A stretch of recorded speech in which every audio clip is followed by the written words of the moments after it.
Alrighty, so before we start this video, I just want to give a quick spoiler warning. I am going to be spoiling this entire movie, so if you haven't gone and seen the Sonic movie yet, I highly recommend you go see it. Also, this is going to be more than a movie review, in a sense, because towards the end of the video, I'm going to be covering the novelization of the movie.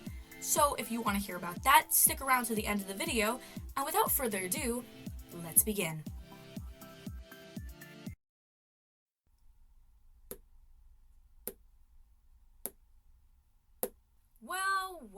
Well, I bet you no one expected me to do a review, mostly because nobody knows who I am. But you know what no one expected? A Sonic movie. And you know what no one expected either? All the drama that was going to be surrounded by, because I don't know about you, but I really wasn't expecting the drama. Because if I would have gone back about maybe a year or two ago and told my past self that, there was going to be a Sonic movie and that the original design looked like a gremlin and, everyone was going to hate it, but then it was okay because the internet rebelled so much that Paramount decided to fix the design, and now it's much better, and it was #1 movie 2 weeks in a row. It also got an animation studio shut down. My past self would first of all ask who I was, second of all, not believe me. But even now, I still can't grasp the idea of a movie studio changing the design of a character, all because not only the fans, but the internet came together and said, this design is garbage, we need a new one.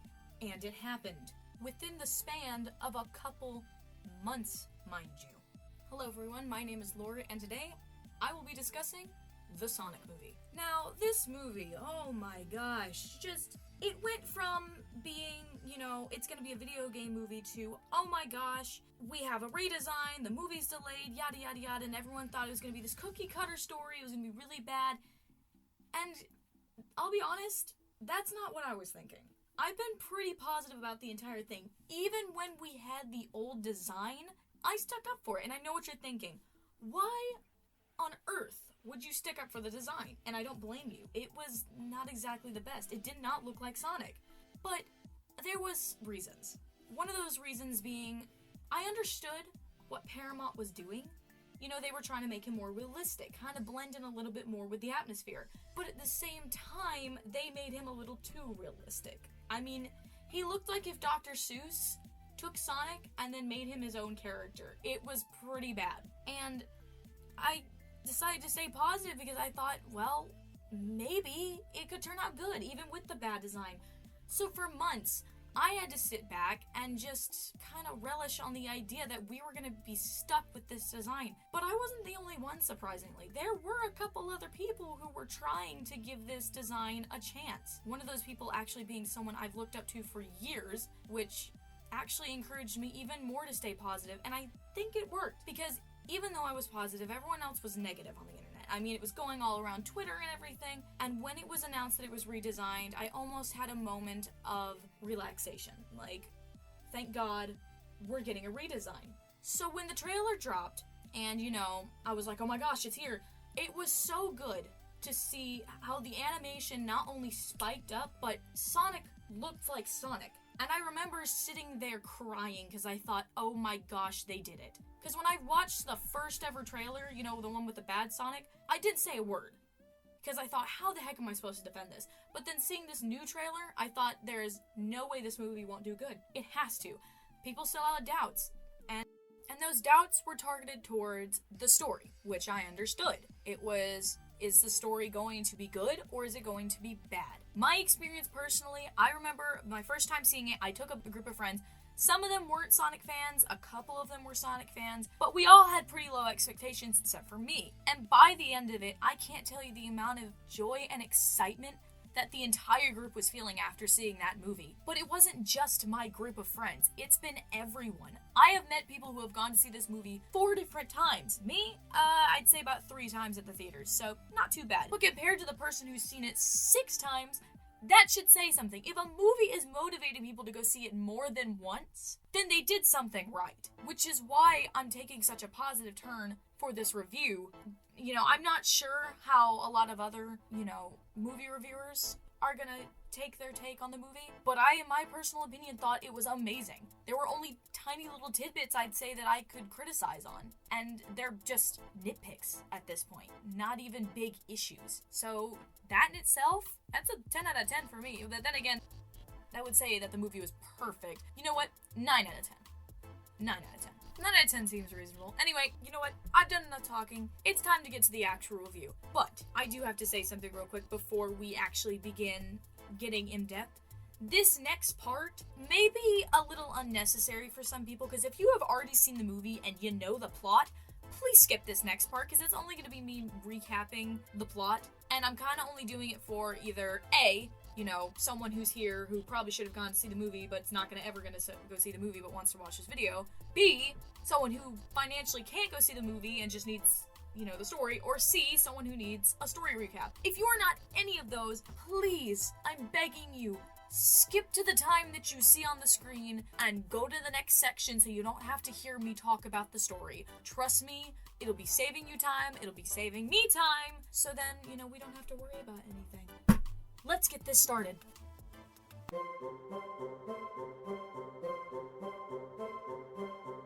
Alright, quick note, if I sound a little frustrated while I'm doing this, I have tried this 6 different times. Oh, I've got 8 pages of script to go through. 8 pages of script, and I'm gonna try and do the best I can. Please forgive me. I'm gonna go through this as fast as I possibly can, you know, so we can get to the actual review. So we start off with the opening Paramount logos with rings instead of stars, and then we get a quick shot of Sonic being chased by Dr. Robotnik in San Francisco.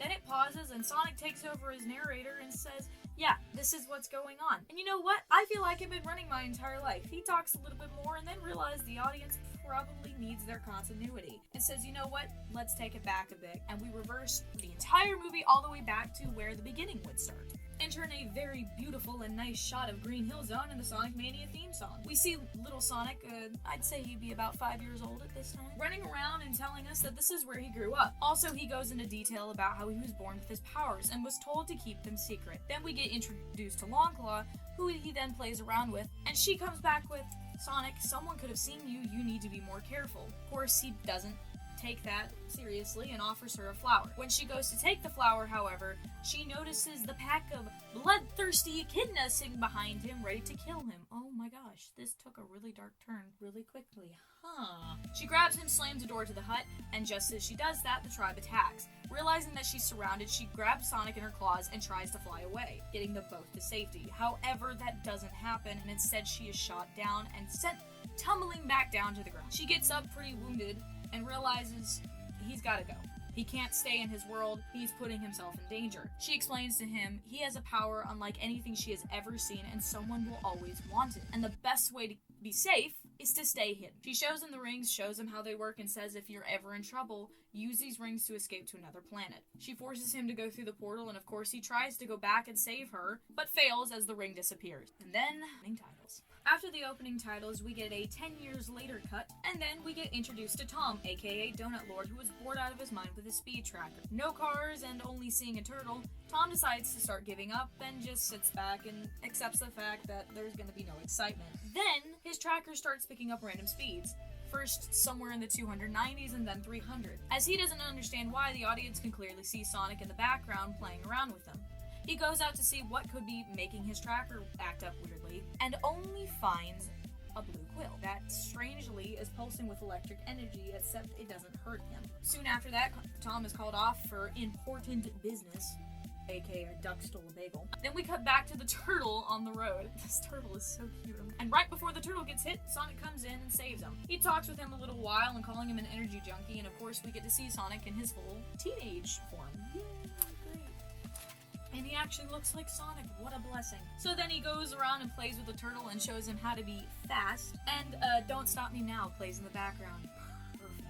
After playing around with the turtle, he puts him down, and then we have a little montage again. And narrator Sonic comes back in saying, what, did you expect me sitting around eating berries and struggling to survive?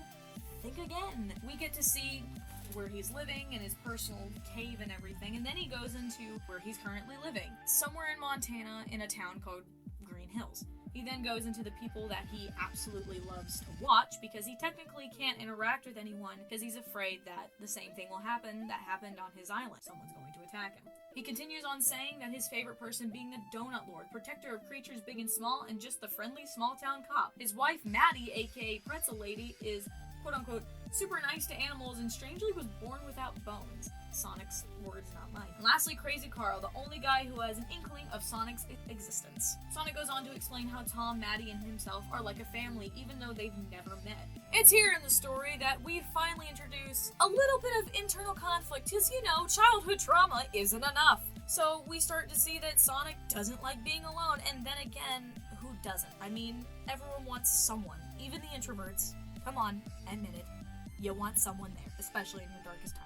We then go to Tom getting a letter from the San Francisco Police Department saying that they have accepted his application and they're ready for him to move to San Francisco. Of course, Maddie and Tom, both excited, get a little caught up. And Maddie says, Tom, are you sure you're okay with leaving? There's been a Wachowski protecting this town for over 50 years. And he replies with, though it's going to be hard leaving this town, I want to be put in a situation where someone comes to me in a life or death situation. And I want to help someone. So we cut to Sonic racing around like usual. And he ends up stumbling across a baseball game. Curious, he goes and kind of hides in the bleachers to spectate, only to see what I would presume is the Green Hills team win the game, and they start high-fiving and hugging each other. Great. Kumbaya, awesome. And he gets, really excited about it. Soon we get to see everyone leave the parking lot. It's dead of night. He goes out to the baseball field to investigate, and wait a minute. He finds baseball equipment. Wait, okay, who leaves baseball equipment just laying out like that? What? No, wait a minute. Okay, seriously? Okay, whatever, but who does that? Seriously? Anyway, so, what does he do? He plays a baseball game with himself. And you cannot tell me otherwise. This scene is straight out of Chicken Little. I'm not joking. It's a side-by-side comparison. It even does the safe, with the donkey and everything. You can't convince me otherwise. It is the exact same. Anyway, Sonic wins the game against himself, gets really excited and holds his hand up for a high five, and then realizes there's no one there to high five him. Sonic then gets pretty upset that he's alone. And he's alone forever. Upset and frustrated, he starts running around the baseball field and progressively gets faster, not noticing it because he's being angsty teenager upset mode. He starts putting grooves into the dirt, and there's electro powers? Yeah, let's call it electro powers. His electro powers start to flare up just a teensy weeny bit, and after a cry of anguish, Sonic's powers explode, knocking out the lights and the power and everything to the entire Pacific Northwest. Yeah, the entire Pacific Northwest. He panics and says, I'm sure no one saw that, races off, but everyone saw it. Jobs. Sonic, my dude, you done goofed. We then go back to Tom, who's trying to talk to Wade and calming him down, saying, just do this, yada, yada, yada. And in the middle of the conversation, he notices something glowing. Mind you, there's a power outage, going on, so it's a little weird. When he goes to figure out what it is, he finds out it's the blue quill that he picked up earlier. When he goes to pick it up, it's once again charging with electro energy, and it's not hurting. So now we go to the Pentagon, where a bunch of officials talk, and they're like, okay, we don't know what just happened. We're gonna need someone to, to come in and see what happened. And the one guy's like, are you kidding me? Are you gonna send in the nut job that I'm thinking that you're gonna send in? And they're like, well, we have no choice. We have to send in Dr. Robotnik. Dun dun dun! Oh my gosh, so dramatic. Going to the next day, we go back to the baseball field to see the military already inspecting the place, and here comes our main antagonist, Jim Carrey. I'm sorry. Dr. Robotnik and his assistant, Agent Stone.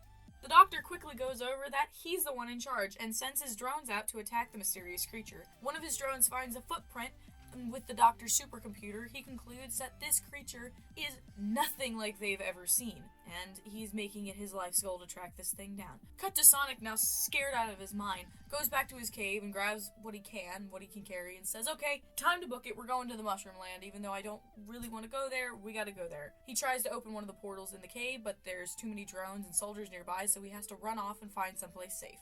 We then get Tom talking to Maddie, just, usual casual talk, and then he notices that the trash cans by the shed have been knocked over. He explains that the raccoons are back and takes a tranquilizer gun, mind you, Maddie's tranquilizer gun, and says, don't worry, I'll just scare him. I'm not gonna hurt him. Totally not. Meanwhile, Sonic in the shed ponders whether he should go, because, well, he doesn't really want to go, but then concludes that he has to and that it's best for him. He takes a deep breath in, and then, with the ring in hand, he almost throws it. That is until Tom slams down the door and comes in with the gun. They both look at each other. Sonic does the, meow thing, and they both start screaming. Tom then accidentally shoots Sonic in the leg, and he starts to get dizzy, and as he gets dizzy, he drops the ring, which opens up to San Francisco. How does it open up to San Francisco? He saw the San Francisco logo on Tom's shirt, and I guess that's how the rings work, kinda. Anyway, so the portal to San Francisco opens, and he drops his bag of rings. But since he's all dizzy and unconscious and yada, he tries to go for them, but then passes out right before he can get to the portal. We then cut to Tom poking at Sonic with a spatula, and he's got Sonic in a dog cage. Great. By the way, I just love how Sonic can fit in the dog cage. Sometimes I forget that Sonic is only 3 feet tall. Anyway, Tom turns around for a couple seconds wondering, what should I do, while Sonic takes his time crawling out of the dog cage. Tom turns around and Sonic notices Tom and calls him Donut Lord. Tom is shocked that he can talk, and that's kind of weird because Tom heard him scream and talk in the shed, but whatever. Sonic then goes on by explaining that he lost his rings, and just as he starts saying that, the doctor's car pulls up, to which Sonic panics and then asks for help. Tom says, "Wait, why should I help you?" Sonic replies with, "My legs are noodles right now, and it's a life or death situation. Please, can you help me?" Tom has this little moment of shock and realization and says, "You know what? Fine, I'll help you." Tom puts Sonic in the attic, telling him to be quiet, and then goes downstairs to see the doctor already at his front door. The doctor is trying to fool Tom and saying that he's from the electric company, tries to get in the house, but of course Tom knows better and says, "Sorry, I'm not letting you in my house." The two monologue for a little while. Dr. Robotnik knows that he's probably not going to get in the house that easily, so he sends in his drones to go check out the house. One of the drones, actually I think 2 of the drones, go in and check around in the attic, to which Sonic is currently panicking and not understanding what to do. Once again, Tom and Robotnik monologue, more monologuing, great. Then we cut back to Sonic up in the attic, trying to blend in as a little spike ball. Oh my gosh, it's so cute. He panics when the drones get close, and he rolls down the stairs, causing a really big ruckus, to which Robotnik busts through the door to see what it was, and only finds Raccoon eating cake. Dr. Robotnik, still convinced that it's here, takes one last look around, only to find the blue quill that Tom had found earlier. Robotnik then calls out one of his drones and tells Tom, "If you don't tell me where it is, I'm gonna kill you." To which Sonic doesn't want that to happen, comes out and says, "Please don't attack him." Robotnik screams. There's a lot of screaming going on within these couple scenes. And then Tom punches him straight in the face, but then the drone gets really mad and starts shooting the entire place. Tom and Sonic try to hide, but of course Sonic, being the dummy that he is, hops on the drone trying to, knock it down. Doesn't work. He gets dizzy. Tom ends up slamming it in with a bowl? Are you kidding? Okay. He ends up slamming it in with the bowl, grabs Sonic, puts him in the car, and they all drive off.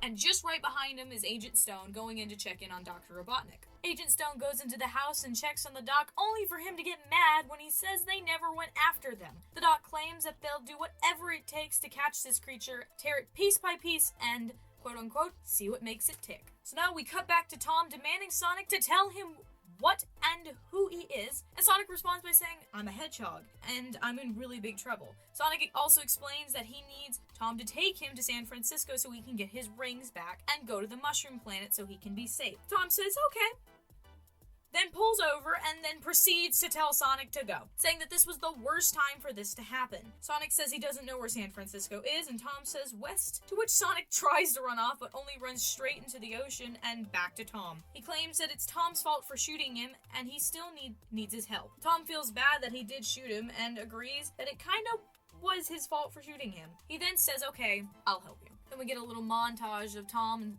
setting some ground rules, first saying, "Please stop calling me Donut Lord, my name is Tom." Sonic refutes by saying his name, and Tom says it twice, just so he can get it down in his head. Then he goes over the fact that Sonic's been, quote-unquote, spying on him and Maddie for years, and then they cut to the world's largest rubber band ball scene, which y'all should pretty much know at this point. I mean, it was in the trailer if you've seen it, so yeah, I'm not going over that. Now at nighttime, Tom pulls into a gas station and gets out to use the payphone and tells Sonic to wait in the car. As he's calling Wade, Sonic then sees right beside the gas station is this really cool looking bar, and he can't help himself but think, "Wow, there's a bunch of cool stuff over there. I shouldn't go investigate, but I was told to stay in the car, but there's cool stuff over there. You know what, screw it, I'm just gonna go investigate." And he leaves without telling Tom. Meanwhile, Tom tries to call Wade and fails when he finds out that Dr. Robotnik is on the other end. The doctor says, "I will find you and I will kill you." Totally not ripping off the meme, by the way. Tom quickly hangs up the line and tries to go back to find Sonic, not in the car, even though he told him to stay in the car. He quickly realizes that he's in the bar next door, rushes in, and finds him on a bar stool. Pretty decently disguised, I guess. He goes up, kicks the stool, and says, "Hey, we're leaving, we gotta go." And Sonic says, "But there's so much cool stuff here, can we at least stay for a little while? And I promise, if we stay, I'll stay quiet for the rest of the trip." Of course, that doesn't last very long. Then they get on the topic of bucket lists, with Sonic asking what it is, and Tom explaining that it's a list of things you want to do in your life before you kick the bucket. Sonic then gets excited and says, "Oh, I want to make my list." He starts writing down the things that he wants to do and then stops. Tom says, "What's wrong?" And Sonic replies, "There's so many things I've never done. And now that I'm leaving Earth, well, I guess I missed my chance." Tom pities him and says, "You know what? I guess we can spare an hour." And of course, I love Sonic's reply. "What? You're gonna bucket list with me?"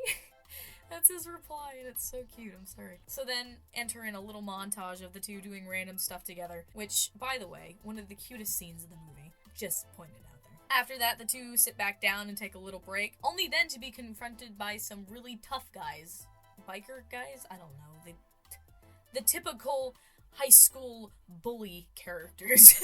The tough guys tell Sonic and Tom to leave, and then Sonic says, "No, I don't think so." Tries to break a beer bottle over the guy's head. It doesn't work, and the biker guy punches Tom in the face, ensuing a fight amongst everyone in the bar. And then we cut to my absolute favorite scene in the movie. Now, there's not a lot of explaining with this one. It's pretty much, we get a nice view of how Sonic's perspective is when he's going really fast, and he's messing around with everyone. But the best part about this scene is, as he's messing around with everyone, you can see, he puts Tom out of the way of danger, and then when everything resumes, everyone's on the ground, knocked out, hurt and everything. And Sonic's all proud of himself, like, "Hey, look what I just did." Also, I just want to say, this scene in particular has some of the best music choice, other than, the "Don't Stop Me Now" with the turtle. I had never heard this song before, but it fits so well, not only for the scene, but for Sonic in general, that I couldn't help but dance when I first heard this. Just thought I'd, mention it. It's worth a mention, just because great music choice. Overall, this movie has a good variety of music. After the fight, the two quickly drive to a motel to stay for the night. And this scene, same thing, not as much explaining. They're just kind of talking. And Sonic brings up, what if Longclaw's wrong? What if I can have a life here and I don't have to run anymore? Of course, Tom's like, "Hey kid, you probably should get some sleep." Sonic's like, "No, I'm gonna stay up all hours of the night." And then conks out, literally not even 5 seconds later. And then Tom tucks Sonic in, and then looks at his list and sees that there's only one thing on the list that hasn't been crossed out, and it's making a friend, which kind of made my heart melt a little bit, seeing that for the first time as well. We cut to the next morning with Sonic and Tom still driving on the road. They get on the topic of friends, and then quickly leave it because Sonic gets offended that he's not Tom's quote-unquote best friend. And then they get back on the topic of bucket lists. Sonic asks, "Okay, Tom, what's on your bucket list?" And Tom refutes by saying, "You know what? I want to go out and be a real cop. I want to go out and save real people because I feel like I'm just kind of a babysitter in Green Hills, so I'm gonna leave." And with that, Sonic is taken back and asks, "Why are you leaving Green Hills?" And Tom says, "It's a small town. Besides, they call me to fix their cars and clean their gutters. They can get anyone to do that." Of course, Sonic refutes by saying, "Sure, they can call anyone, but they don't. They call you." Meanwhile, we cut back to the doc, trying to decide which robot he wants to send after Tom and Sonic after he has tracked them down. He then sends out his biggest truck that he can find, and an anchor shoots through the windshield while Sonic and Tom are still arguing. With all the confusion and conflict, Sonic is then tossed out to the hood of the car with Tom panicking for his safety. Sonic continues on by saying, "I was forced from my home. Your home is perfect, and you're leaving it.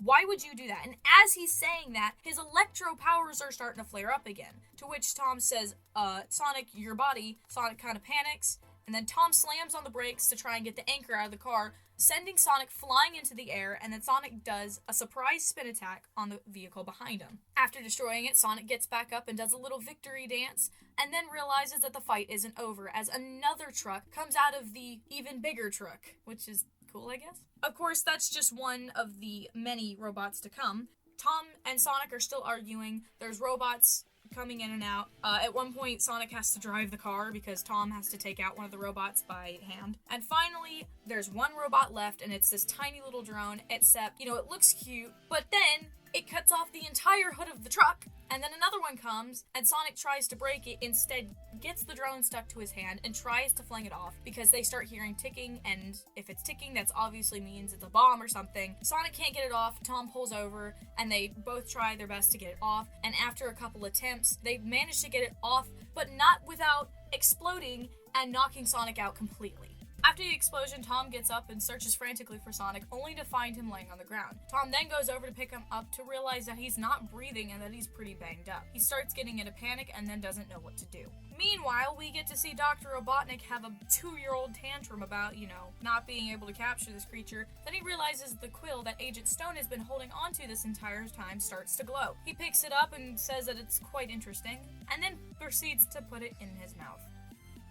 We then go to Tom pulling up to a house somewhere in San Francisco. He covers Sonic's body up in a blanket and goes inside. When he goes to knock on the door, he finds an angry woman telling him to go away, which we soon later on reveal to be Maddie's sister. Of course, Maddie says, let him in, and then there's a little cat fight that ensues. Both of them are like, hey, you've been on the news, where have you been? Tom says, I had to get rid of my phone so they wouldn't track me. Ozzy's barking, the niece is here, great. Bunch of chaos ensues. Then the dog pulls the blanket out, Sonic is revealed, and then Rachel, who is Maddie's sister, faints. And Tom's like, okay, now that we have some peace and quiet for a couple minutes, can you help me out with this?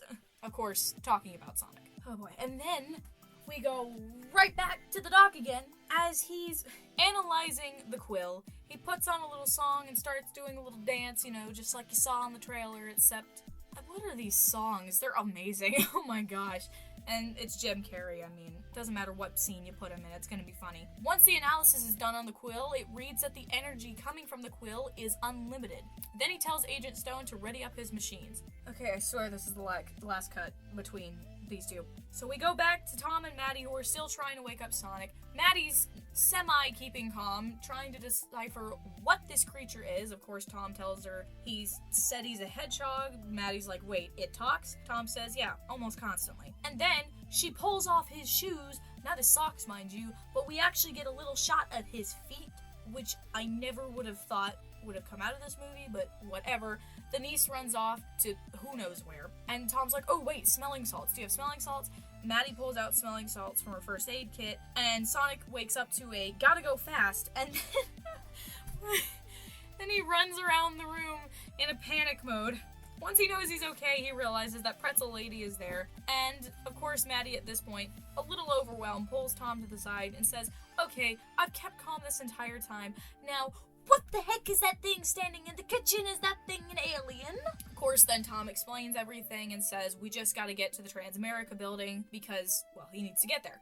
Of course, Maddie's like, well, you know what? You wanted to save someone, and I guess hedgehogs count as people too, right? So, you know what? I'm with you. We also get a cute little scene of the niece going and picking out a pair of shoes for Sonic, saying, since your feet are hurt all the time, here's some new pair of shoes so you can run around in peace. Thank God. He puts on the shoes, and oh my gosh, if you actually look close enough, you can see the Puma logo. Wow.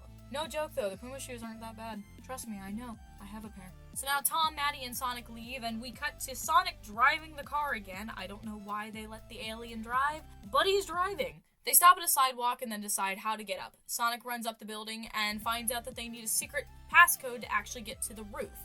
For some reason, he can't get up to the roof by running, but you know what? Whatever. It's a movie. I'm not gonna question it.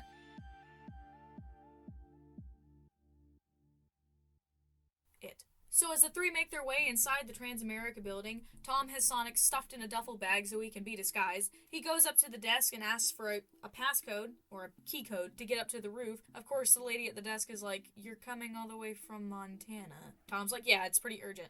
She gives him the key code, and they all go up to the roof, and of course there's the little joke between the child and the bag thing from the trailer. Again, I'm not explaining that, it's just a little joke. As they finally make it up to the roof, Sonic hops out of the duffel bag and finds his bags of rings. Maddie then asks, okay, what now? And Sonic's like, well, now I throw the ring, and I go. Of course, he doesn't obviously want to go. He turns around to try and throw the ring, and then slowly puts it back down, and Tom's like, you don't want to go, do you? And he's like, of course I don't want to go.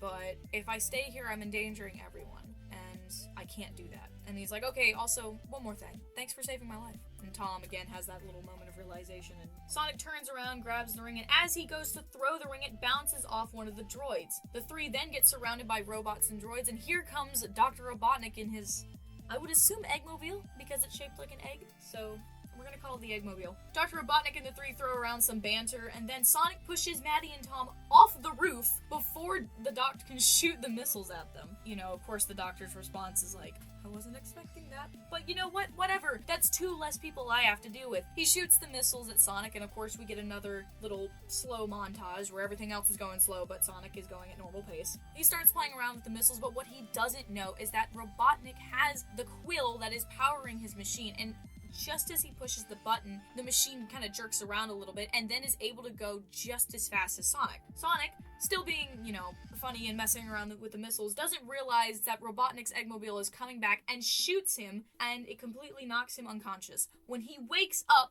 he's still falling and also sees Tom and Maddie still falling. He quickly grabs a ring, throws it, and transports them to Green Hills, while he, on the other hand, can't stop himself, crashes into a tree, and then onto the sidewalk. Sonic, now by himself, gets chased down by Dr. Robotnik all throughout San Francisco, and then we get straight back to narrator Sonic. And he's like, okay, so now that you're all caught up, now you know why there's a madman chasing me down San Francisco. Wanna know how it ends? Yeah, me too. Then it resumes, and we get a couple cool reference poses, and, then, one of my favorite scenes of the entire movie, he starts using the rings and travels to different areas of the world.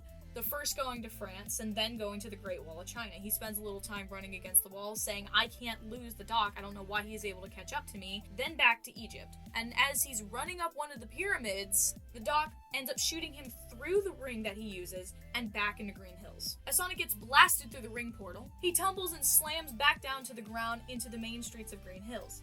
His rings slide across the street where Tom is, by the way.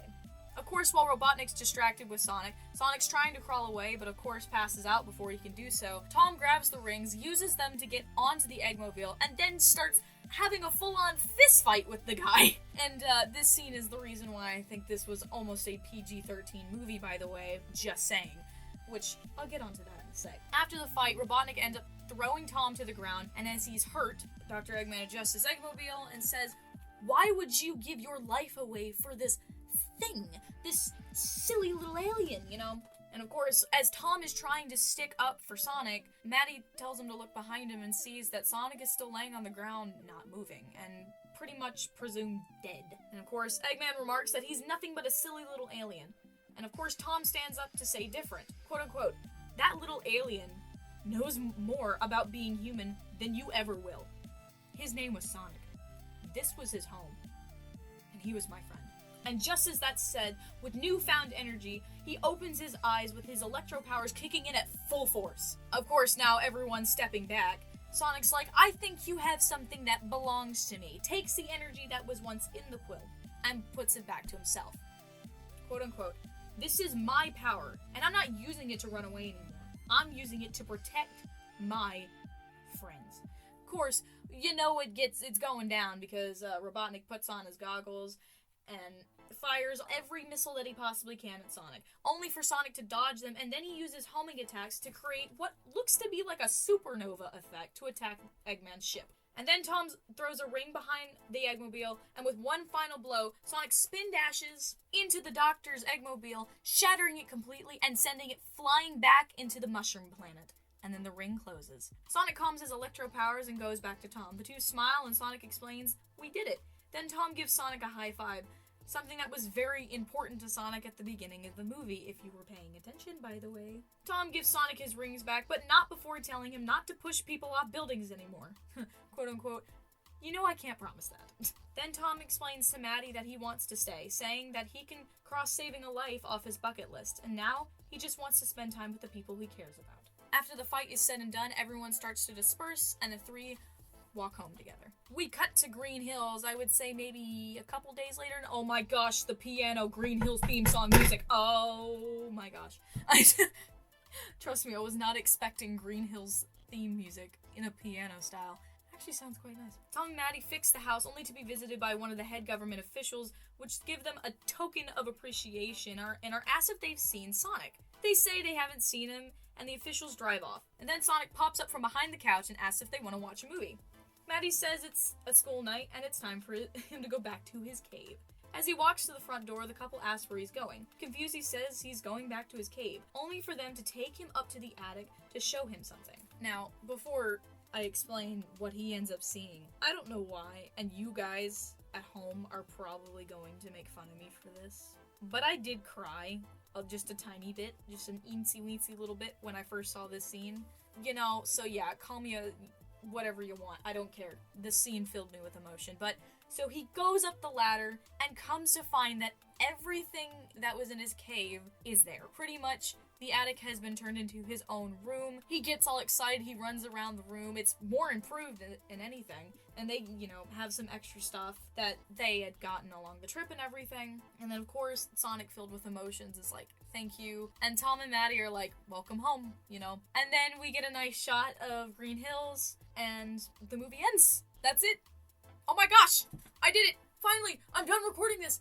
Thank God!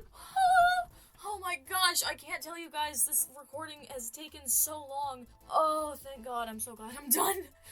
Whew. Okay, I'm sorry, that part was not off the script. This is literally just me being thankful that I'm done with this. Oh my gosh. Oh, great. Now that we're finally done with all of the annoying story recap, we can finally move on to the best part of this video, which is literally every other part of this video. So let's go ahead and... What? Wait, what? There's more? Oh, son of a b****! I forgot the after credit scenes. Okay, time to go record those. Okay, not much on these. There's only 2 of them. One of them's kind of minor, the other one is a little bit major, so, you know. So the first one, we cut to Eggman, hair all cut off and his mustache looking like a super freak. He's seen still having the quill and his supplies, and he claims that, you know what, a lesser man would die here. Good thing I'm not a lesser man. I'll be home by Christmas. Then marches off and then makes a joke about rock continents? I can't ever say it right, but something along those lines. Now this one is important. I'm going to shorten it down, but basically we get this shot of the wind, and, you know, it's all mysterious, like, ooh, what's going to happen? All of a sudden a ring portal opens up, you know, and our boy, the man, Tails, miles per hour, the fox, comes in through the portal with this navigator on. Let me tell you, the first time I was in theaters and watched this, my entire theater went crazy. I would have gotten it on camera, but I think if I did, I would have blown everyone's eardrums out because it was that loud. Anyway, so he's holding a device and he says, if these readings are correct, then I found him. I just hope I'm not too late. And then he flies off at a really fast pace towards Green Hills, and then it truly ends. And they're setting up for a sequel, guys. We all know it's coming.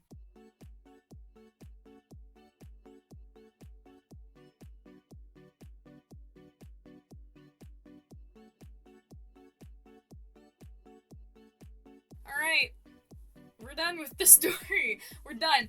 Okay, I may be lying to you. We've only got a little bit of story left, because we're done with the story recap. All we've got left is pretty much me saying what I thought about the story, and we're going a little bit over the book. Other than that, we're done. And we're gonna take a break from that, because honestly, we need to take a break. That was almost 20 minutes of me rambling about stories. So let's move on to something a little bit more interesting. And personally, my favorite topic, animation. So I'm gonna be actually combining this with animation and design into the same category, because it kind of, you know, goes along with the whole thing, so yeah, why not? Also, this should sound a little bit more freeform, because if you couldn't tell already, and I think I said it at the beginning of the recap, I was going off a script, and I stuttered a lot, you know, you could tell it was off a script, it just sounded kind of dead. So this should sound a little bit better. I've got no script, I mean, I've got a couple of notes and doodles that I have that I'm just gonna kind of look at and see, you know, oh, what I like and all that. Great. So let's go ahead and get started with that. So right off the bat, Sonic has a lot of expression, like a lot of facial expression. You know, when I was watching the movie, that was one of the first things I had noticed was how much expression he had. And it was something I didn't notice with the old design, actually, which, why don't I cover that real quick? How I felt about that, since this is also, you know, part of the design. You know, obviously no one liked it.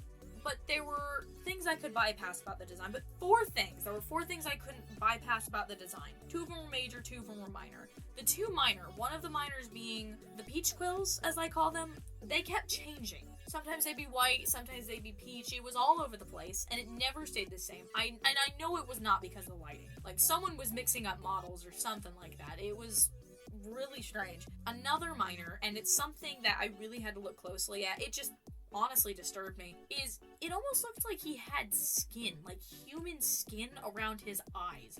I could bypass that they weren't connected either. Like, that, I didn't care if his eyes were connected or not. The skin was really, it was disgusting. And then the 2 majors. The teeth, which no one liked the teeth. Let's be honest. No one liked the teeth at all. They looked too human, obviously. And the bottom lip. I have no idea what was going on with that at first. Like, he looked like, again, a Dr. Seuss character, but from the live action How the Grinch Stole Christmas. And it's funny because in that movie, Jim Carrey plays the Grinch, and of course he also plays Dr. Robotnik in this movie. So, yeah, and there was a running joke going around in my friend group that Sonic was just a Dr. Seuss character. He was not. There's no way that he's Sonic. That was a little running joke that I had, and I came up with it all by myself. I was so proud of myself. But then we got the redesign, and everything changed. I had noticed the animation for Sonic was a lot more expressive, and I think it's because they got rid of the whole let's be realistic trope, and they were able to bring a little bit more cartoonish of a side. And it's funny because a lot of people, before the redesign that was announced, someone actually came out, which by the way, he's a great animator. I recommend you go check out his original video. But I'm going to show you, he did a 2D animation of, what if Sonic was completely 2D animated, which is like a Who Framed Roger Rabbit style, which not a lot of movies do that. So it was, a diversity kind of thing, which it would have been really interesting, not gonna lie. But I thought I'd mention it because here's another thing. Sonic himself is hard to put realistically, because as also the same animator pointed out, and I'm not taking credit for this because he kind of put it out as a scale. There's cartoons, there's the human cartoons, and then there's the animal cartoons, and then the ones in the middle. You got the animal-like cartoons that are like Pokemon. They're some of the easiest ones to put in CGI or make more realistic because they already have, though they're not animals, they have like animal features. The human cartoons, well, it's like the Marvel comics. How they're drawn somewhat semi-realistically. They're still easier to be turned into a live action than anything else, and then you get the in-betweens and like the anthro characters. It's a mix between both, and it's hard to decide what you want to do.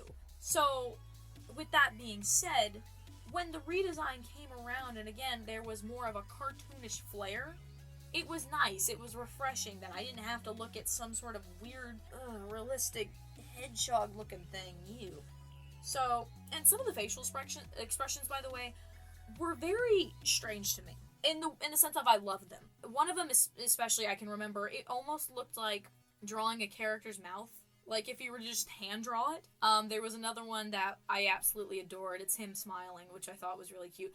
But the way that they used the teeth in this movie, they almost made it look like he had like one big like line of teeth like he does, in the games and the comics and stuff. They weren't as defined, and I could even see a little bit of a canine, which is funny because the only time we've seen Sonic with like a fang or a canine was in the OKKO crossover that they had with Sonic, and he actually did have a little fang that the animators gave him. Only time I've ever seen it, but it fit.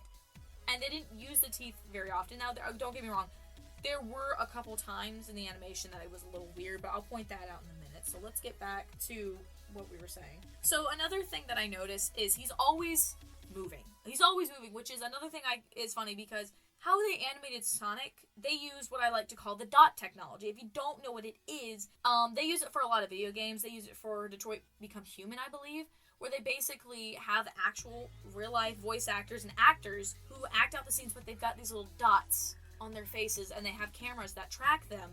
So then when they're doing lip sync and stuff like that, it's easier. So they did that with Ben. And of course, there's a whole interview about it, which I found was pretty cool.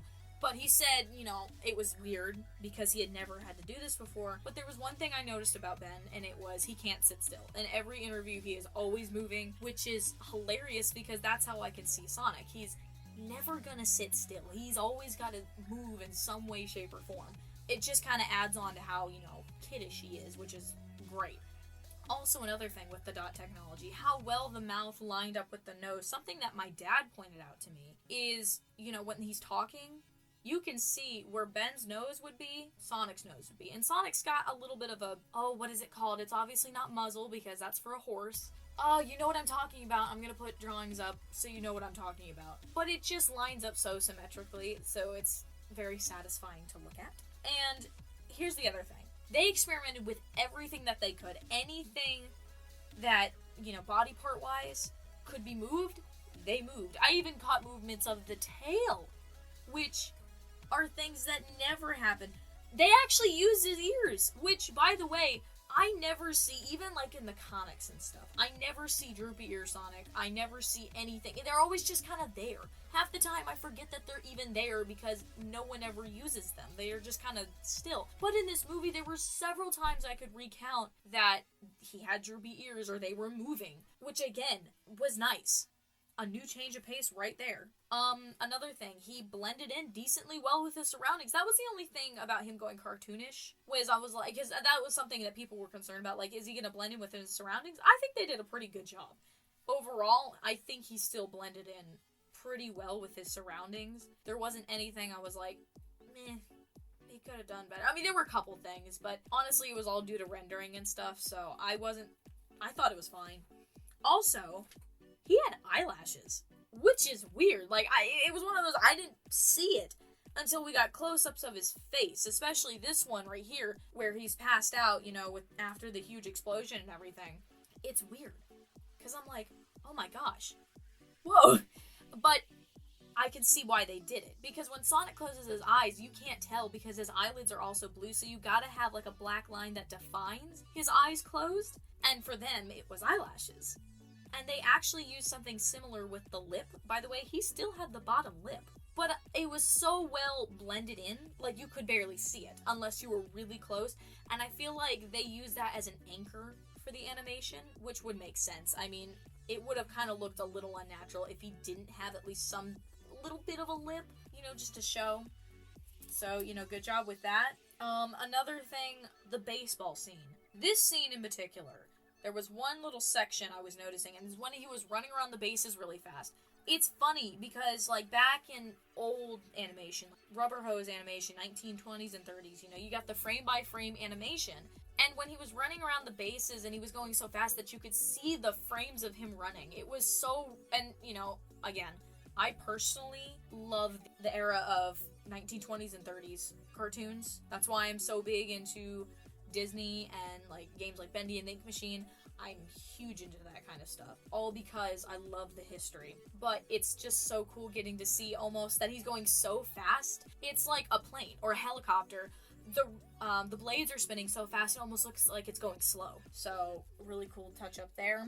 They also use different camera angles, which I know that's more of a not necessarily animation, but it does help with the animation.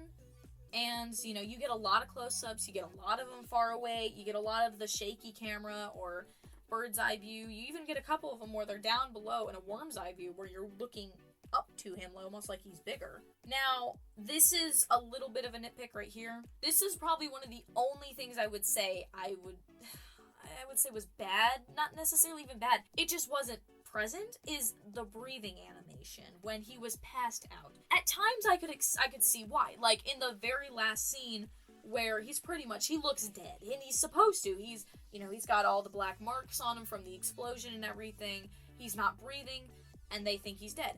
I could see that. But at times where we know he's not dead, like after the explosion with the car chase, he's obviously not dead. We know this. Even when they're trying to wake him up, they know he's alive. Maddie knows he's alive because he has a pulse, but he's sitting on the table and he's not breathing. It's the same thing when he's in the dog cage. There's no rising and falling of the chest, and yet there's a little bit of that during the baseball scene, though, where he's like, oh, I'm sure no one saw that blue explosion. You can see a little bit of breathing.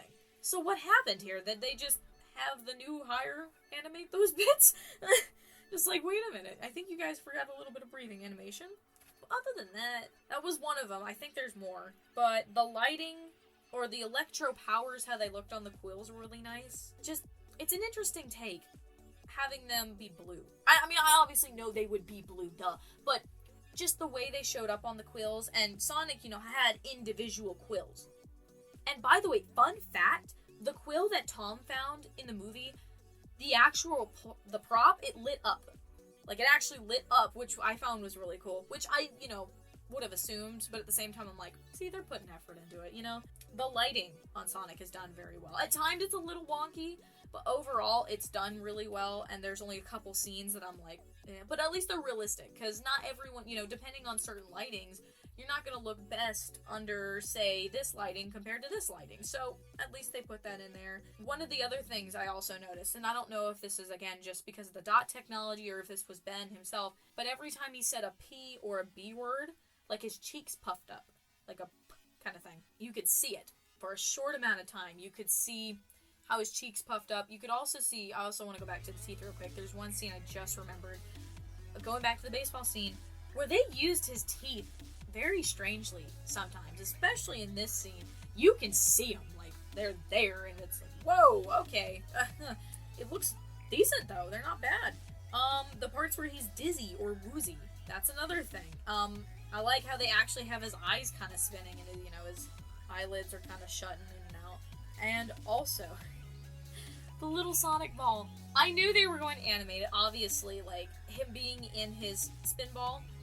But I wasn't expecting him to be, first of all, showing it, like his eyes popping out, and also I was not expecting them to animate him coming out of the ball. That in itself is hard, because Sonic's proportions obviously are not even. He's got this big old head, these big old gloves, big old feet, and kind of a small torso. Definitely reminiscent of 1920s and 30s cartoons. I always have this joke that Sonic is a 1940s character created in the 90s. Like, totally. But the fact that they even took the time to animate him coming out of the ball said a lot to me. And, that in itself is, like, again, they didn't have to do that. But they did. So, great. And now I want to move over to the design, because I've been talking a lot about his animation. Since I still want to stay on this topic of Sonic real quick. So, I'm just going to go down the list. So his eyes. Very nice and big. They noticed how big they were compared to the original design. They're almost cuter. It makes his entire face, and just the fact that he's really small. Guys, he's only 3 feet tall. Like, he's tiny. But it makes him seem really cute. And one other thing about the eyes that I noticed, that something stuck out to me the minute. And this is just kind of weird, because I've had the obsession with eyes ever since I got into the Kingdom Hearts games, which was back when I was, in elementary school. So, I don't know, I have an infatuation with character eyes, don't judge me, but his eyes are so green, like emerald green, and you can see them. When I'm playing the games, I can barely see his eye color. To me, maybe I just have bad eyesight, and that's probably why, but there are times where his eyesight, like his eyes, there are times that his eyes look completely black, almost like classic Sonic, and it kind of bothers me. Like, I wish they would show a little bit more of the green, but it's okay, whatever. Like I said, the ears, they move and all things. And they're also pretty detailed. I noticed, like, the insides, if you look, they're decently detailed. No, so, this is interesting. If you did not know, with some animals like cats, dogs, and including hedgehogs, when their noses are wet, it means they're healthy. If it's dry, that means they're sick. And at times, I could even see that little glints of wetness on his nose, which is something like Tyson Hess even pointed out when he was doing his little tutorial on how to draw Sonic, that he always gives that little light reflection in Sonic's nose because it makes it look wet and everything. Again, didn't have to do that, but they did. Gloves and shoes, very textured. It's weird. I don't know how to say or describe the gloves. They just looked very nice. I noticed, like, even with the close-ups of the gloves, you could see the little fuzzies that were coming off the gloves, which in itself is like, oh my gosh, it looks like I could just touch them. Like, I already know how they'd feel if I went and touched them. You can even see the stitching within the gloves. The shoes, yeah, the little yellow square thingy on his shoes, by the way, is also where the Puma logo is at. I cannot get a good picture of it, though, sadly. And obviously, you saw the other two pictures. Here they are if you didn't, watch the story recap. But all around, they both look really good. And the way the shoes are designed, I do like the realistic touch to them. Also, now this one is big. Because this is the feet, right? And way before this movie came out, I said, I have a little artist theory, I'll call it. If he were to take off his gloves, look at it this way, for movie Sonic, that is. Since he's got the blue arms, he'd have blue hands all the way down, except for on his palm of his hand, he would have little peach grippies, as I like to call them. Basically, like animal paws have. So, and they'd kind of be in the shapes of this. 1 on his palm, and then 5, obviously, on his fingers. And then for his feet, it would be something similar. Like 1 big oval on the bottom, and then on his toes. Little peach grippies. I don't know why I call them that. I like the term. So, when we got to see those little sections, especially when Maddie took Sonic's shoes off, and we got to see his his feet a little bit through, like, the holes of the socks, and I saw the peach color. I was so happy because I thought that was an assumption. That was just a stupid little artist thing that I was like, oh, what if? Like, what if, I didn't think they'd actually show it. I didn't think they'd actually show his feet in the movie. And someone on Twitter was like, they don't even look like feet. They look like little puppy paws. And I said, yeah, they do. They are, again, everything about him is just adorable. Which I'm kind of glad. Again, I prefer this over the old design. I think everyone does. Yeah, I mean, we never got to see his gloves off. Obviously, I am curious, though. I don't really want to see his feet. I gotta be honest. I know there are some fans out there who want to. I don't really want to, but I'm more curious to see what's under the gloves. But here's the thing. The reason why they usually have the gloves, and this is kind of common sense, it's because the character is more recognizable with his shoes or his gloves and stuff like that. So take them away, and it's like, oh, okay, that's a little weird. We're so used to seeing him with his gloves on and his shoes on. So it's almost turned into a running joke. And the quills, same thing. The only thing I have to say about their design, which I haven't already said, is at one point he used them to his advantage when he was getting the ring. Also, this was a last minute thing that I found out. I didn't even get to write this down in my notes because someone on Twitter also pointed this out. Yeah, thank you, Twitter users. Seriously, you guys are great. Sonic has 3 back spines, like spikes. Usually when he has 2, and I like to call them his little, like, shark fins, he has 3, and sometimes even 4 if you pay close enough attention. Which was something I noticed in the old design. I said, that's one thing about the old design I absolutely love. I hope they keep that. And at first, I didn't notice that he had little quills in the back. Again, thank you, Twitter user. I can't read out your name because it's in some sort of language I can't understand. But thank you. I'm glad, because I want to point this out to everyone else, too. This movie, by the way, is giving the opportunity to take these characters and not necessarily fix them, but give them certain things that some fans maybe think they needed. I always thought Sonic needed more back spikes, in my opinion, so this works out. And I think that's all I've got to say about Sonic. Again, animation, spot on and beautiful. Again, there's only little nitpicks, and that's a good thing. Except there is one concern, is the animation studio got shut down, but the box office, like money and everything, outweighed the budget for the film, so hopefully the rest of that money will be going to saving that animation studio. I'm praying, because this is also the same animation studio who animated a lot of the openings for the Sonic games. Yeah, believe it or not.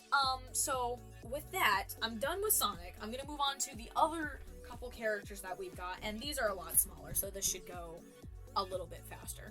Right, next, let's move on to Longclaw, because I think she needs a little love. The poor character only, lasted for a couple minutes and then was shot off.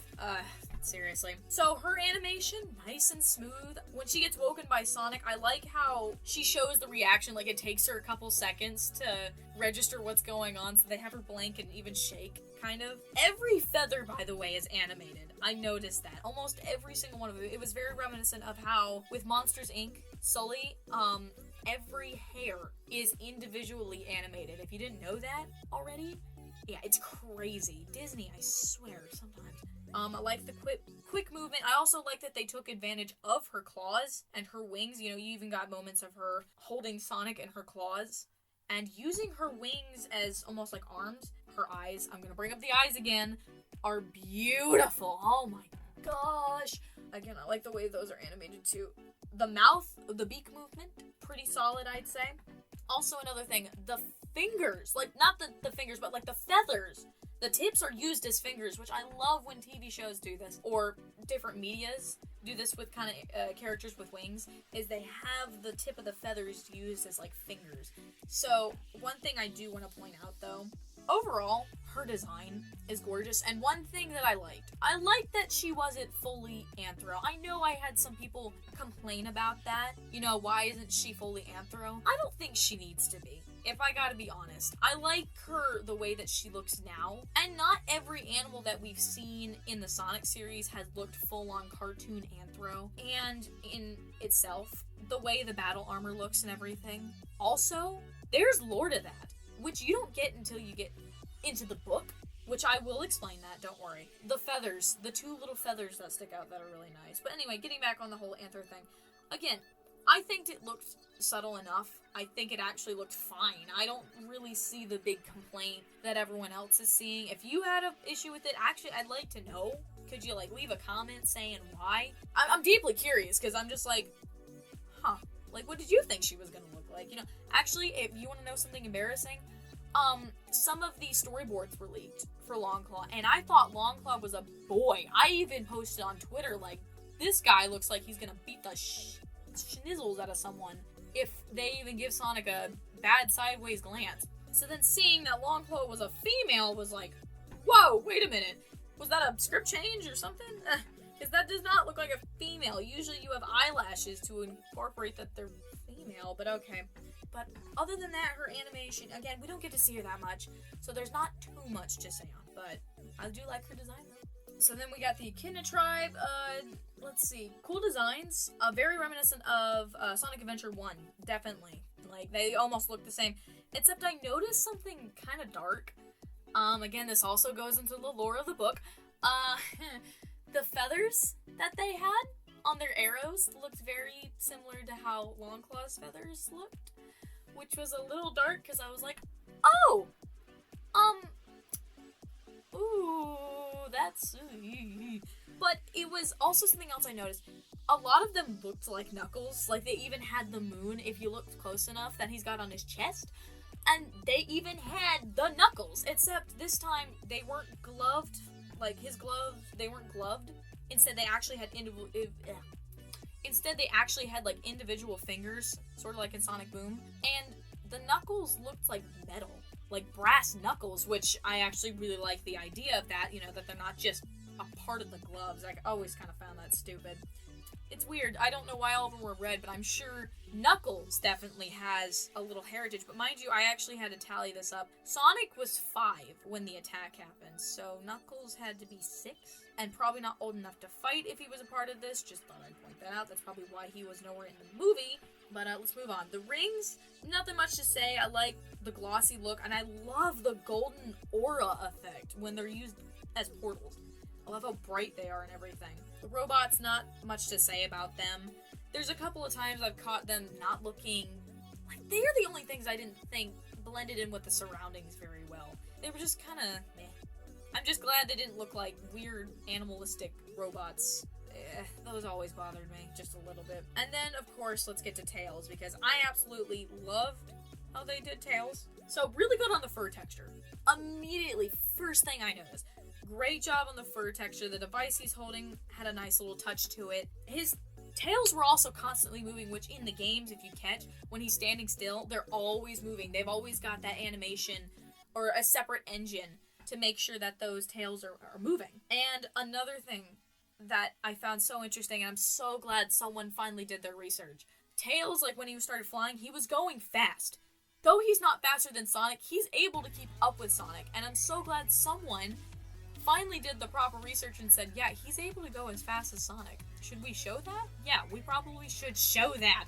So I'm glad. Also, and I also kind of wanted to see how the animation looked for, you know, his tail spinning around. So I did slow down the footage, and I can't show you, I apologize, but it's weird. The best way I can describe it is he winds up his tails back and forth so quickly, and that's the only way he can fly. It's hard to explain, and it's one of those you do have to slow down the animation to actually see it, but again, you know, whatever. Also, the shoes. They actually had some designs in them. They're not just the basic red and whites, so great job on that. All around, he looked pretty good too. So, yeah, again, there was a lot more to say on Sonic than all of them because, let's be honest, these are Sonic's movies and we got to see more of Sonic than anyone else in this movie. So, overall, I think that's all I've got to say about the design and animation. Definitely overall, it was really good. That's all I've got to say. It was really, really, really good and really smooth. Again, there's only a couple of times I would say were a little weird with Sonic's teeth and, you know, of course, him not breathing sometimes, which, again, that's good, because they can learn from their mistakes for when they make a sequel or another movie. Now they know what to do, you know? And please, if someone at Paramount is listening to this, please, get that animation studio back up. Do not try and find another one. This animation studio did an amazing job at animating Sonic. Please get them back. Do not be like Sega, who finds something really good and then thinks they need to change it up. No. Keep the animation studio, bring them back up, and then let them improve upon their animation. Please, I'm begging you, heed my advice. Alright, with that said, let's go.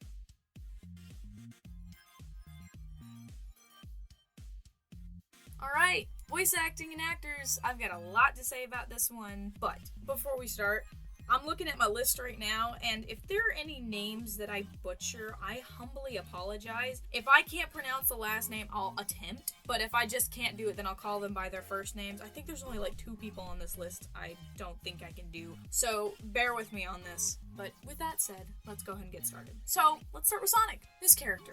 I was a little worried about him, not gonna lie. Other than, you know, the design, there was one other thing I was worried about, and it was voice acting. And I thought, oh, you know, when it was first announced that they're making a movie, great, Roger Craig Smith is gonna come in and voice act Sonic, I'm assuming. Which, don't get me wrong, I have nothing against Roger Craig Smith, but hear me out. I don't like him as Sonic. Here's why.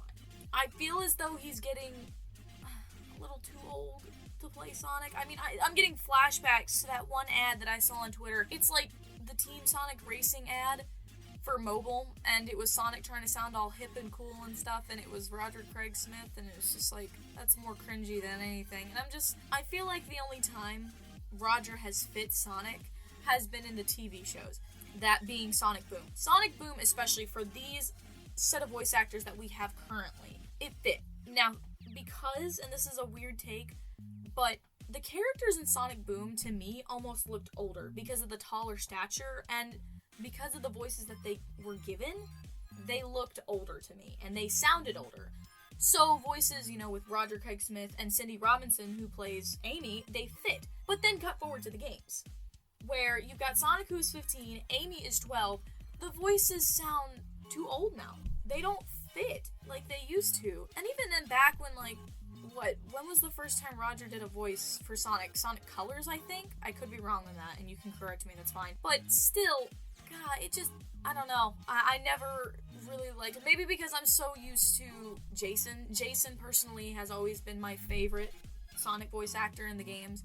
Mostly because the first ever Sonic game I got into was Sonic Unleashed. And who was it that greeted me? Who was that Sonic voice that greeted me? Jason. So, yeah. I don't know. Maybe I'm just used to him. But either way, I told my friends, I said, I don't think I'm going to be able to sit through an entire movie of Roger Craig Smith.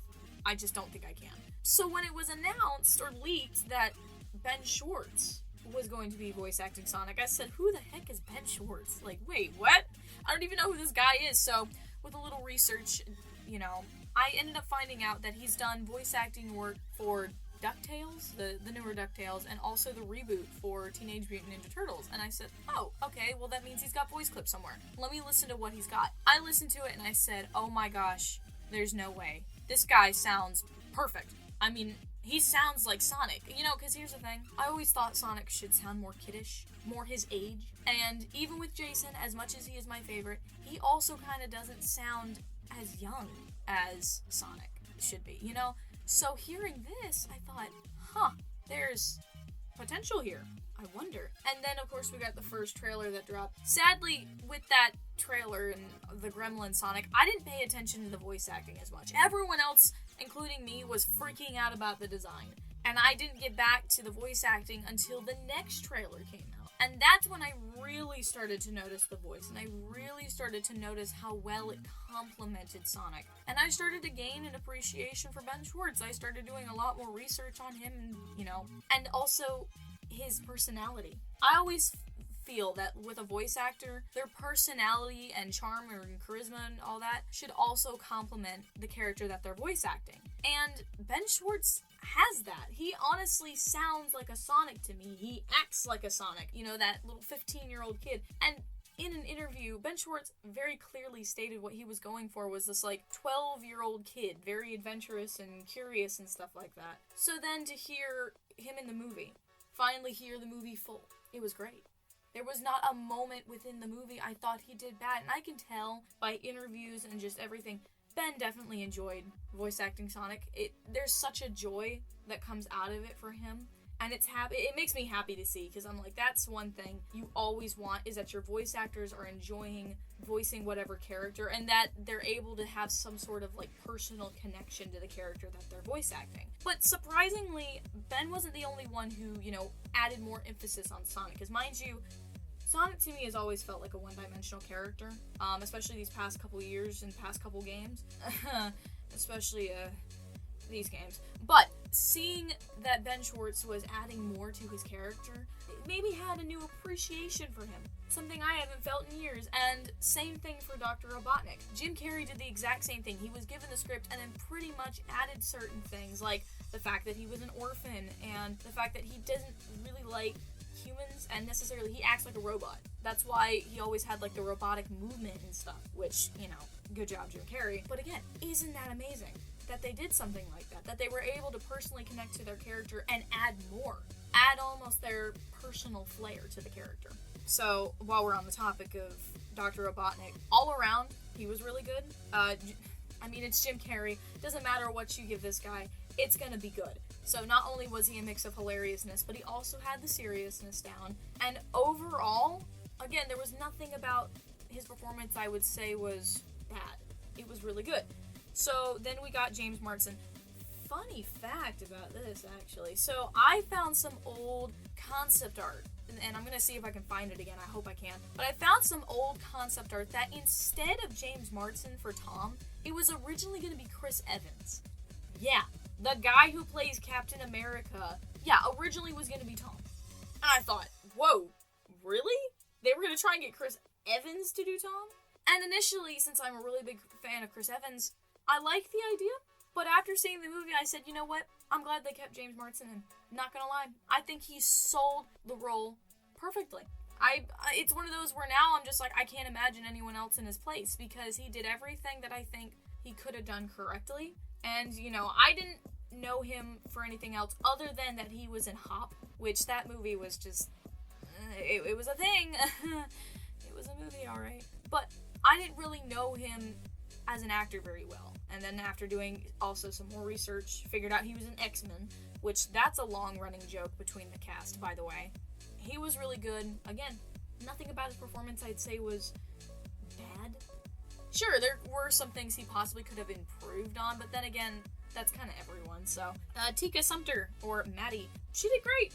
For the couple of minutes that she was in the film. She wasn't in it, of course, as long as everyone else, but you know what? I liked the duo between Tika and James. Those two together made an absolutely amazing performance, to watch. Again, I wouldn't pick anyone else different. I thought it was great. Also, they had a little running joke between, I don't know if I should mention this, but they had a little running joke between, Tom and Maddie being married, and then there's Rachel who's like, if you divorce Tom, no one's gonna judge you. Like, oh, we're putting that into a Sonic movie. Okay. Sure. So then, oh boy, this is one of the names I was talking about. Lee Majub. Oh, my gosh, I can't do this. Okay, I'm just gonna call him Lee, because I'm sorry, I can't pronounce your last name. Agent Stone. Again, he wasn't in the movie for as long as everyone else was, but man, if you've seen this guy on Twitter, holy crap, he is hilarious. Please tell me he's gonna be in the next Sonic movie, because I have grown a new appreciation for this man. Because there's also this one little scene, I'm hoping I can find it again, where, Robotnik's talking to him, and you can see him in the background, he just has this huge smile on his face. But either way, if I gotta be honest, I prefer him over the robot assistants that Eggman has, you know, in the games, Orbot and Cubot. I'd rather him have, like, a human assistant that acts like this instead of weird robot-looking things. I never liked Orbot and Cubot. Those things, they're so stupid. Ooh, funny thing. So, Benjamin Valek, I think I pronounced that right, which was Baby Sonic. Mind you, I wasn't expecting Baby Sonic or Kid Sonic to speak. I wasn't. I really was like, huh. And when I first heard it, I was kind of trying to process what I was listening to. Like, is this what I would imagine, like, quote-unquote, classic Sonic would sound like? Maybe. I didn't have a problem with it, but I don't know. It just kind of made me think, because I know he didn't talk didn't talk a lot.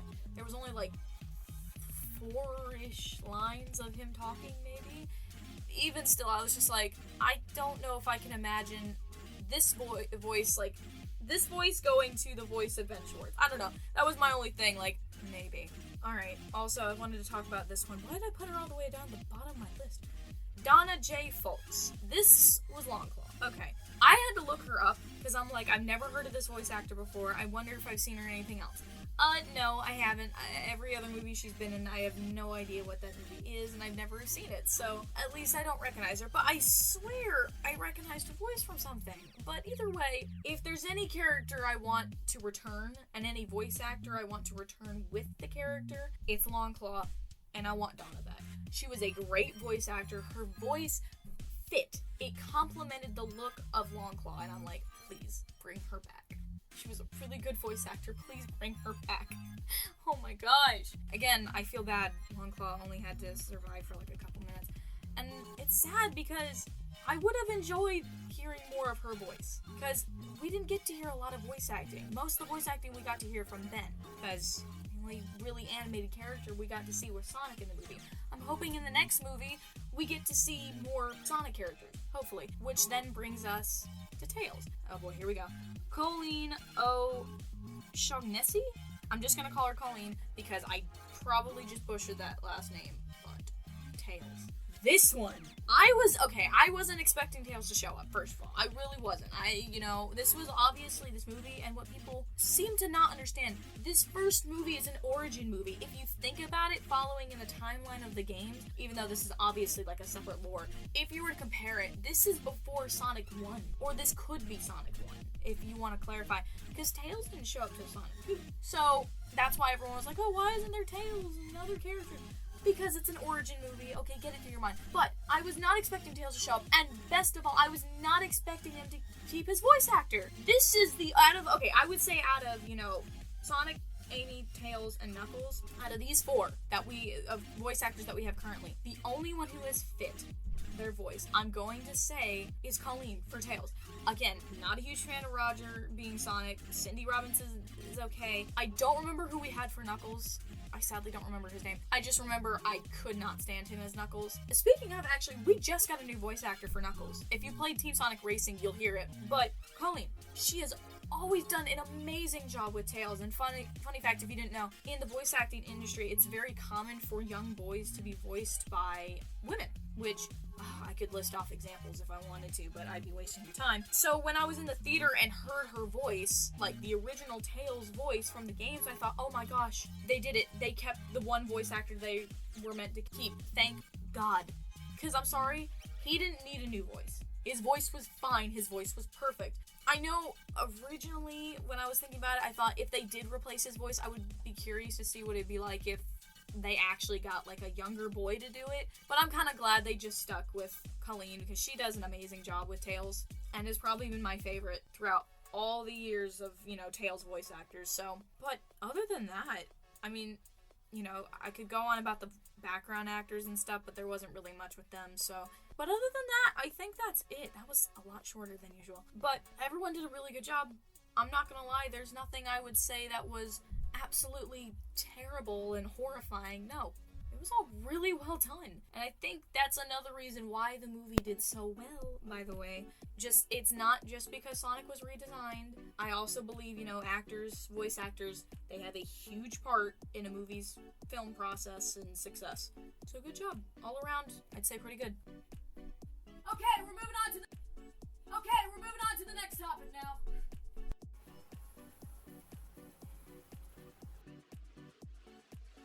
Okay, oh my gosh, it's cold in here. Like, mind you, I'm filming this at different times, and it's really cold in my room right now while I'm filming this, while I'm recording this. So, God. That, and I have to stay inside my house because of, a certain virus that I'm not allowed to mention going around. But anyway, I think I've strayed away from the story for a while now, so you got your break that I promised you. Now we gotta go back to it for a minute, because I've got a lot to say. Well, kind of. In the sense of my own personal feelings with the story, there is a lot that I should say. So why don't we just start off by saying, there were a lot of people, again, as I said before, were worried about the story. Because, everyone was afraid it was going to be cookie cutter. I definitely was one of those people. I had very high hopes for this movie and high expectations. So I was like, please don't tell me they're going to ruin this movie by doing something stupid. And they didn't. Now, of course, that doesn't mean everyone took the story lightly. And I'm going to throw game theory under the bus. I'm not saying that I don't like him, first of all. Actually, I think you should go support his channel and watch this theory, because this theory right here, the minute I saw the thumbnail, I was like, oh boy, here we go. Like, I know where this is going. He's gonna dog on the fact that, the road trip was pointless. And pretty much by the end of it, and a spoiler warning, he does end up pretty much proving that it is. Sonic, if he were to just run around willy-nilly, would actually get to San Francisco faster than the road trip. But why do I bring this up? Obviously, I'm not throwing shade on game theory. More of because I want to give my personal opinion on this. I agree.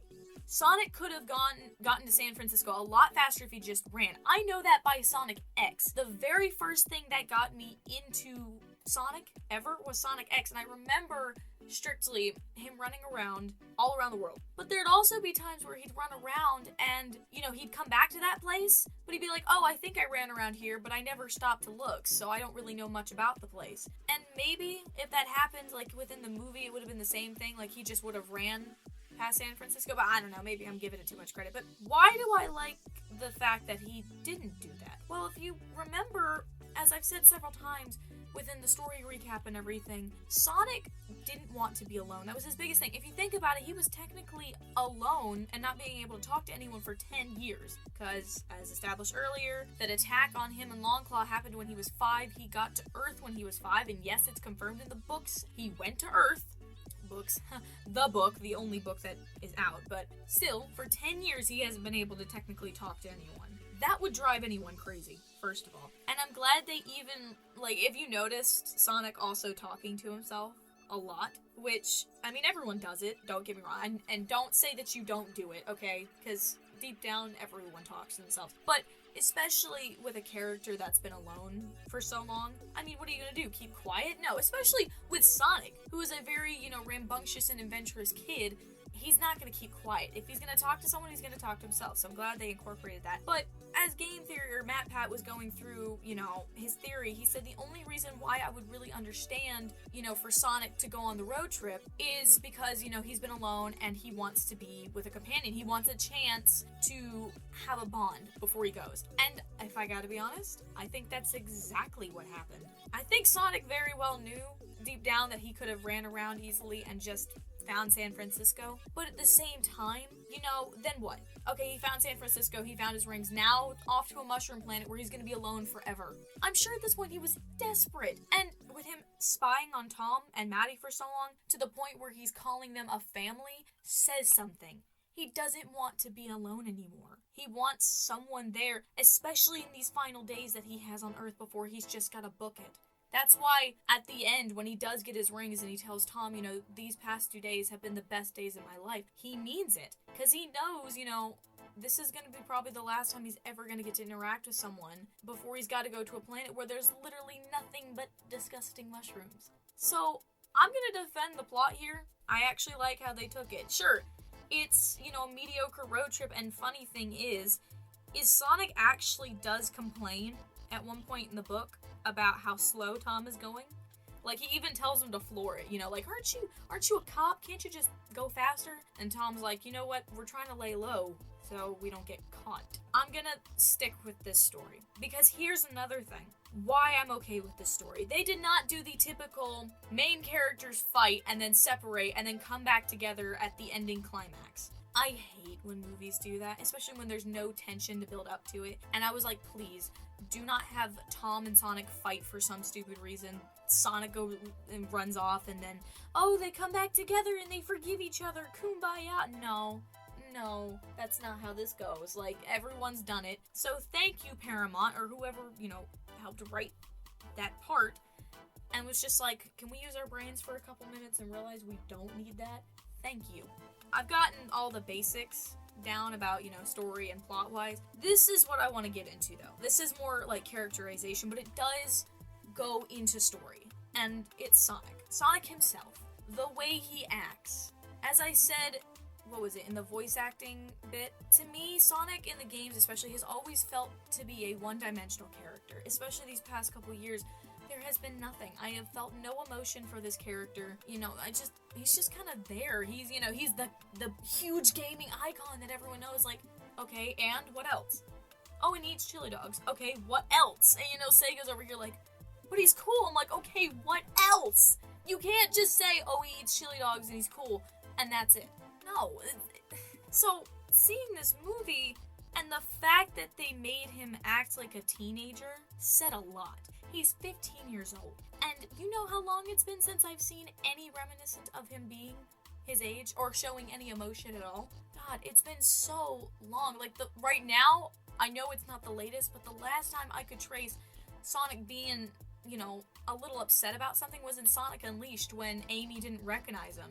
Because he was in his werehog form, and he was upset, rightfully so. So in this movie, to see that not only does he get upset, and he starts getting in arguments and stuff, but his powers, his chaos abilities, his electro powers, are actually controlled by his emotions, and that can be justified several times, especially the scene where he gets thrown out of the car and onto the hood, and he's still screaming at Tom, saying, I was forced to leave my home, kind of thing, and then his electro powers start flaring up. Same thing with the baseball thing, he was very upset. It's an interesting dynamic, and if they want to play around with this dynamic actually could be Sonic's downfall, because if you think about it, teenage years are the worst years of your life, especially right now for me. It is the worst years of my life.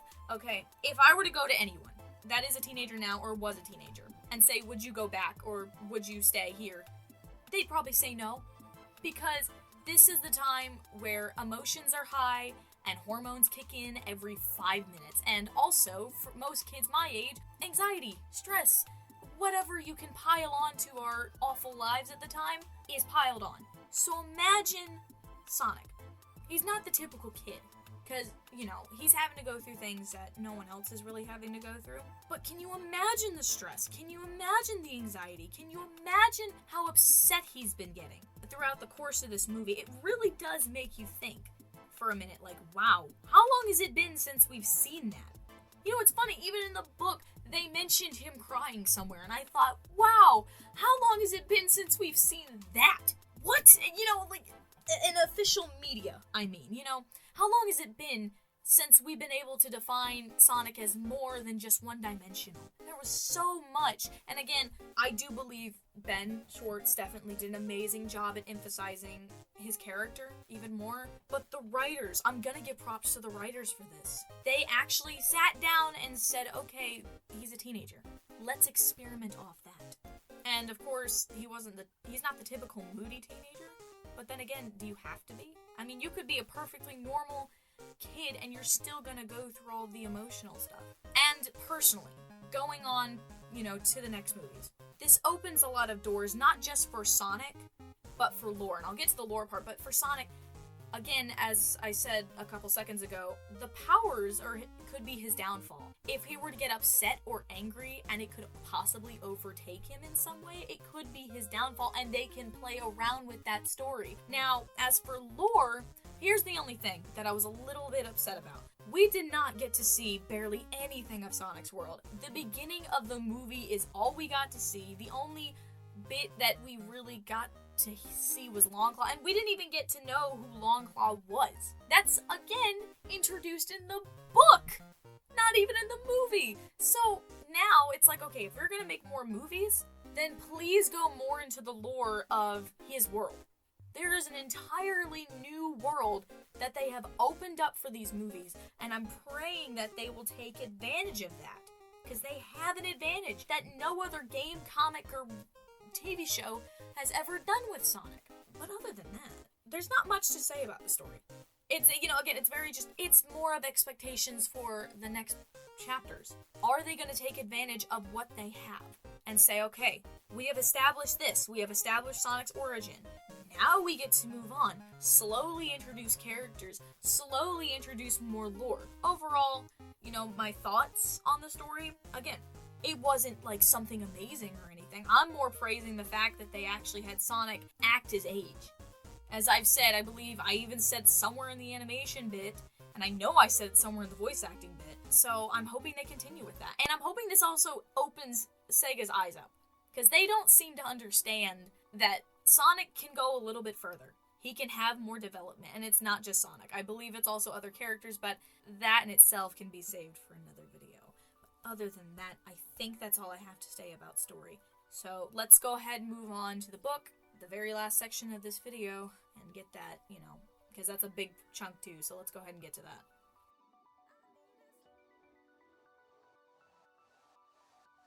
So, the book. Okay, I just want to clarify, I would not be bringing this book up if it wasn't important, not gonna lie, because when I first saw the book, I was like, it's gonna be a kid's book, and it is. The reading level is ages 6 to 12, and the read, it was only like an hour or two-ish, it didn't even take me that long to read it, so if that says anything. And initially, I wasn't going to add this in, it was just gonna be for the movie, but there were some really key, important things that were here. As I mentioned earlier, there's a little bit of lore, and the movie, since, it's not a video game, we can talk more about the lore. It has opened a new case for lore, and this book is expanding on that lore. So, I want to talk about that, and I'm not going to necessarily spoil it, because it's pretty much the same as the movie, except for a couple key things that are different, which I'm going to point out in a minute. But one of the things I should point out, which I was not expecting, the switch in narrative. It's like in a video game, when you're playing as multiple characters and you get to see their side of the story. Kingdom Hearts Birth by Sleep. That's a good example right there. Because you play as 3 characters. Terra, Aqua, and Ventus, and each character has a different story. And you get to play through their stories and see how everything is different and all that. It's very similar to this, except for each chapter, it switches back and forth between Sonic and Robotnik. And it's weird, because one chapter you get to hear this almost tone of Sonic, his childish tone, and then you immediately switch over to the next chapter, which has more sophisticated words to it. I even caught a couple vocab terms in here that I've never seen before. Mind you, I'm in advanced literature classes, and I'm like, I've never seen these words before. Are we sure this is for reading levels 6 to 12? Either way, that was one of the things. But let's go ahead and get into the big lore that I've been talking about probably throughout this entire video, which was Longclaw. I think that's the most important. Alright, so with Longclaw, I'm trying to find the page. Let's see. So what I'm going to do for some of these is I'm going to read the pages out, or more of the quotes, so stick with me on this. But there was danger there too, she had warned him. Longclaw was the last of her kind, a noble line of warrior owls dedicated to maintaining balance for all living creatures. Outfitted in blades and battle armor, Longclaw's order had fought for years to protect their world, a world where the animals of the forest and the field have evolved to be the dominant species, a world ruled by Claw and Fang. But by the time Sonic knew her, the old owl was less a radical warrior and more a wise mother. She was the only one who cared for him after the emergency of his power. Even in their world, the blue fur, the electric speed, it was nearly indescribable. There were some who believed his powers could unleash chaos on the world, and so Longclaw took him into hiding on the island. There he could run free and be something close to a normal kid. That right there, a line of noble warriors, goes into what I was saying about the feathers. On the arrows, on the Echidna tribe arrows, if this is the picture again, if you didn't watch the animation part of the video. But it's interesting to me, because later on in the book, they also mention, with the Echidna, attacking, they're like the cousins of hedgehogs, but all they want is to rule the world. They are the darkness of his world. And it makes me think, since she is the very last of her kind, did they, at one point, her kind get in some sort of war with the echidnas, or, that darkness in their world that they, refer to. It's very interesting, because this is what I mean by they could expand on the lore a lot. There's a lot of empty space. There's a lot of just unanswered questions that they can play around with. Now, let's move on. So this one's pretty interesting. I think I mentioned this earlier about Sonic crying, because I think I even said somewhere in the book they said that. Well, let's see. On page 11, listen carefully, Sonic. She coughed as she limped to his side.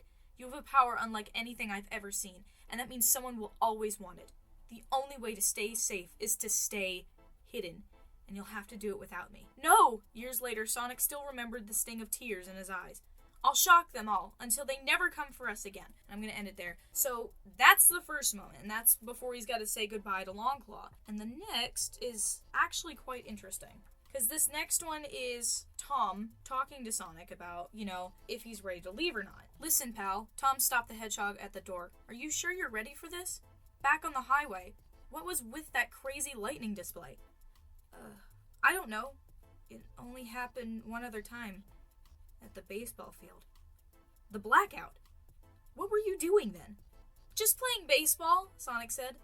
He hesitated and then added, Okay, there might have been some light crying involved. Tom smiled. Emotions are powerful things, Sonic. Humans struggle with them all the time, but you don't have to struggle alone. You don't have to bottle it all up. Donut Lord, you don't know what it's like when I let the chaos out of me, he said. I've never seen humans shoot lightning out of their butts. Yeah, me neither, Tom said with a laugh. But wherever you go, or whatever you do, you're not just meant for breaking stuff. Leaving Earth, leaving Green Hills behind. That's not you ending something. You can build something good from it, too. Tom didn't want to send Sonic off with the little guy feeling bad about himself. He was going to be a better cop, and a better person for having called this troublemaker his friend. And he told Sonic that. Right there. Right before he leaves. Earlier, me mentioning the whole thing about him being a teenager. Does that ring a bell for anybody? Oh my gosh. Because then it's even better, because we get on the topic of his teenage stuff, right?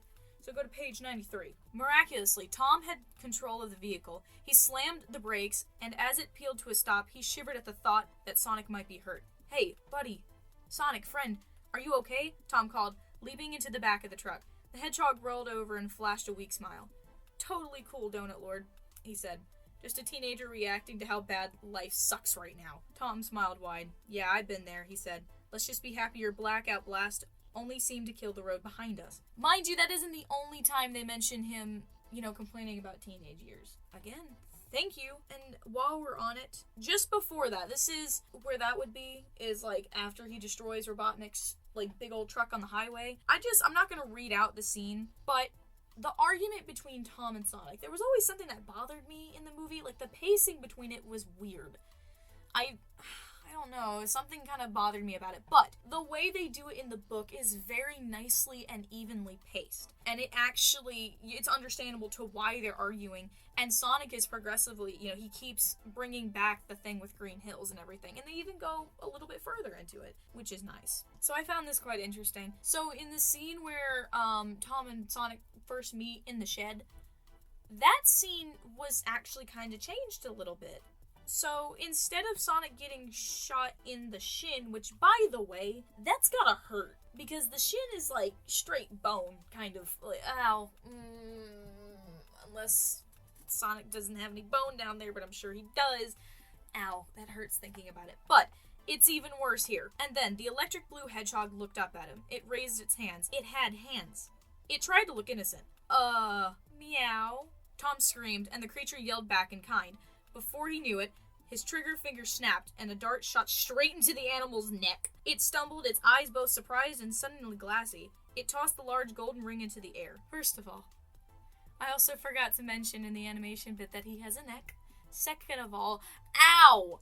Can you imagine that? A dart just being lodged into your neck like that? The amount of force behind the dart being shot. Ouch! That hurts. That hurts thinking about. Anyway, I'm gonna go back to Longclaw real quick, too, because it was also a little bit in the book where they had mentioned her coughing after she got shot. They even went into detail about the arrow being lodged into her side. And I was wondering, so, okay, is she dead? Is she straight up dead? I don't know. So, but this answers the question. If you get me to my rings, you won't be a fugitive. You'll be a hero, Sonic pleaded.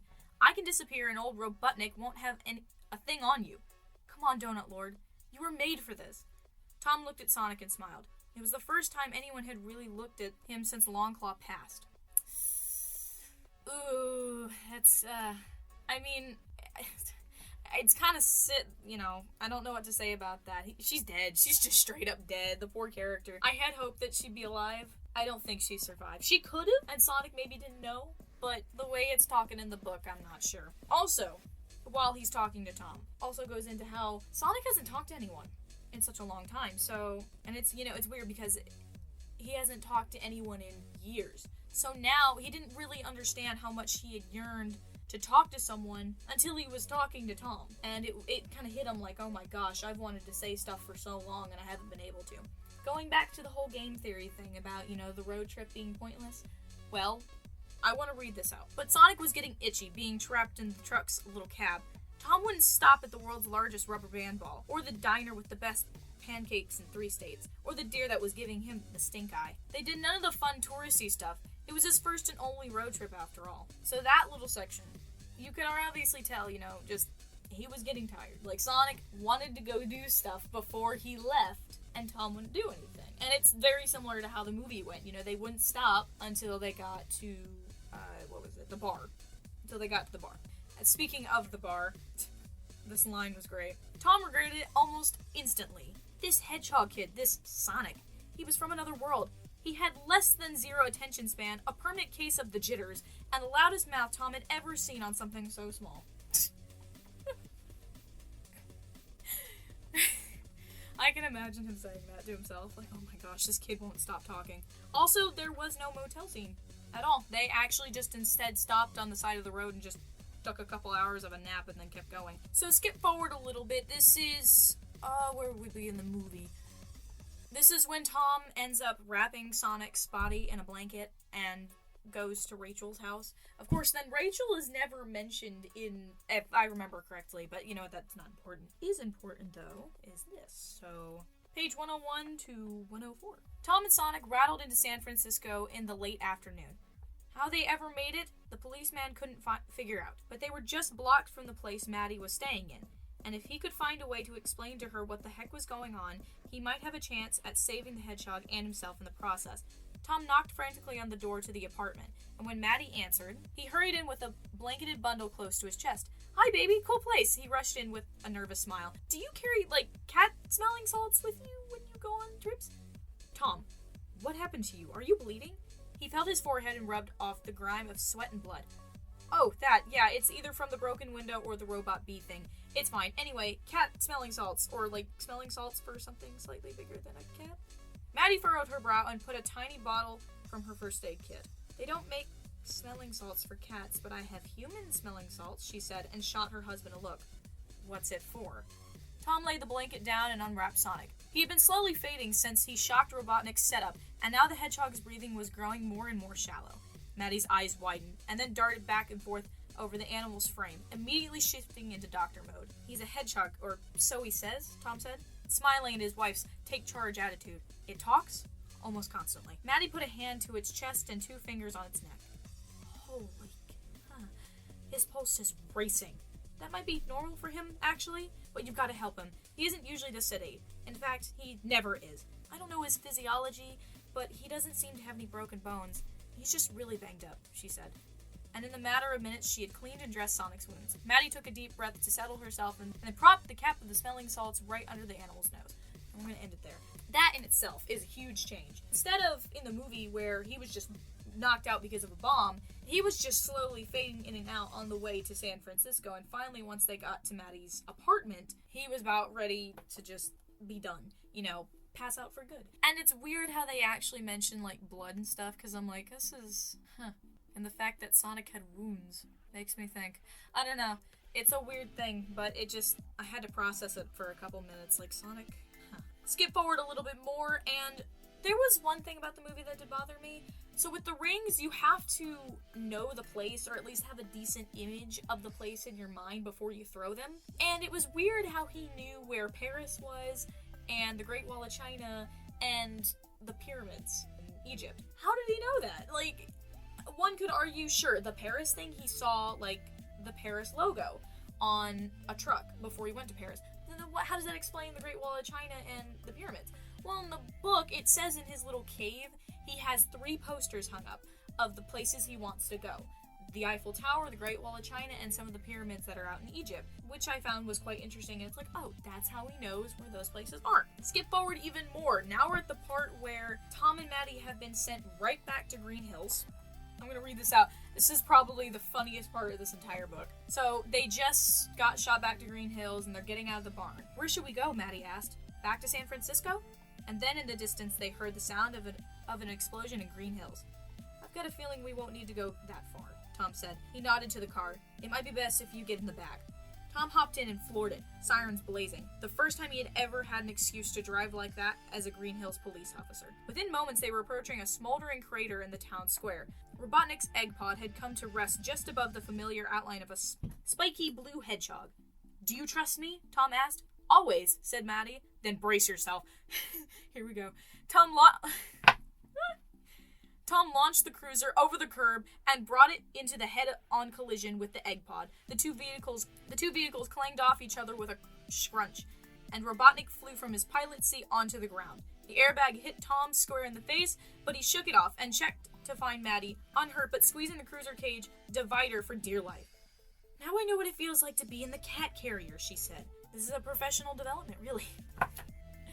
So let me get this straight. In the book, he takes his police car and straight up crashes it into Robotnik's Eggmobile. Why wasn't this in the movie? That would have been great. And then I'm going to skip these last couple things on my notes. There's nothing much here other than, Sonic pretty much going even more into dialogue about how his powers are not meant to be controlled. Chaos is not meant to be controlled, yada yada yada. Sonic gets back up. He doesn't end up passing out until Robotnik is down, and when he passes out, everyone thinks he's dead, but then he's alive. Great. This is the important part, on page 139. It's real, Sonic, said Tom. This is home, for both of us. It has always been. I'm just making it official. So, no more of the siren call of San Francisco? I think that if we're called to action, said Tom, opening the package from Agent Stone, it'll come from someplace else. He held out a slick, next-level radio receiver. Sonic took the device in hand. Secret government hotline, he said. Way past cool. Right there, right there, right there, right there, right there. Hold on. Secret government hotline. I think they're very well aware, like in the movie, that Sonic is obviously alive and probably with Tom. And it's funny because instead of the commander coming to tell Tom and Maddie, give them the Olive Garden card and everything, it ended up being Agent Stone. And Agent Stone gave them the government hotline. So that does make me think. Do they believe now that Sonic is good and in the future could possibly work with the U.S. government? It is interesting. I wanted to bring it up, so, I'm not going to go into it too much. But it's definitely worth, thinking about. I'm curious what they're going to do with that. And the fact that it was nowhere in the movie. And it's a very important detail. Also, they go over the whole Tails thing at the very end. I guess I could read that out. Far away, the wind howled over the ocean. Storms racked the cliffs, and the water was rising with the tide. Something big was coming. Something that no one in this world could ever expect. The wind twisted and turned, picked up leaves and branches in its power. The debris swirled in a small twister, and sparks began to flicker in the air as if by magic. Zam! A flash of lightning split the air in two, and the soft feet landed on the ground above the cliff. If these readings are accurate, he's here, said the fox, as his two tails twitched in the wind. I just hope I'm not too late. And that's pretty much all they had for Tails. Again, another thing just to think about. It's the way that everything's worded. So, yeah, I'm curious why, they didn't have to write a book, but they did. And they didn't have to put an extra lore, but they did. And I'm curious if they did this, as in Paramount, if they did this on purpose, maybe trying to say a little bit more to the lore, things that they couldn't get to in the movie. And who knows, maybe some of this stuff that was in here was scrap concept. I honestly cannot confirm nor deny it, because I really don't know. That's all I gotta say with the book. It's just a bunch of things that I brought up that you can think about. Nothing that I'm really going to explain, just, sit down and consider whatever it is. So, with that, we're done. And also, I'm gonna try and possibly, if people want it, I would like to do an official audio read, with, of course, me practicing the lines way beforehand, because I only practice a couple of these lines, if you couldn't tell. But I would like to possibly do, maybe the first couple chapters, and see if people like it from there, and if you do, I'll go even further. I don't know if I can do the whole book just because of, copyright issues. I'll have to see, but I'll definitely see if I can, do the first couple chapters and then move on from there. But other than that, we're done. So let's go ahead and roll the outro.